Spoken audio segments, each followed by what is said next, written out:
আমি খুশদিল শাহ কিনেছে, উমের জামান কিনেছে, মঈন আলী ব্যাট কিনেছে, তিনটা একসাথে আমাদের সাথে। এবার বাংলাদেশের প্রথম ব্যাট কোম্পানি এমকেএস থেকে ব্যাট কিনলেন ইংলিশ অলরাউন্ডার মঈন আলী। মূলত বিপিএল এ কুমিল্লা ভিক্টোরিয়ান্সের হয়ে খেলতে এসেই তিনি এমকেএস এর ব্যাট দেখে পছন্দ করে ফেলেন।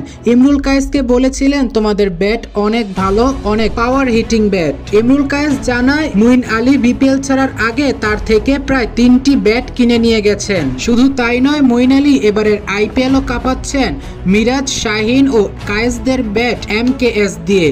হয়তো এবার আপনি বলবেন, তাহলে মঈন আলীর ব্যাটে কেন টন ব্যাটের লোগো দেওয়া, কেন এমকেএস নেই? এর কারণ হচ্ছে মঈন আলী টন ব্যাটের স্পন্সরের সাথে যুক্ত রয়েছেন, চুক্তিবদ্ধ আছেন টন স্পন্সরের সাথে। তিনি ইমরুল কায়েসের থেকে এমকেএস ব্যাট কিনেছেন, স্পন্সর নয়। ইমরুলের থেকে ব্যাট নিয়ে এমকেএস এর পেজেও ভিডিও বার্তার মাধ্যমে জানিয়ে দেন মঈন আলী এই ব্যাটে কতটা স্বাচ্ছন্দ্য বোধ করছে। মঈন এটাও জানান, ভারতের অনেক বড় বড় ক্রিকেট ব্যাট প্রতিষ্ঠানের ব্যাটের তুলনায় বাংলাদেশের ইমরুল কায়েসের এমকেএস অনেক উন্নত মানের।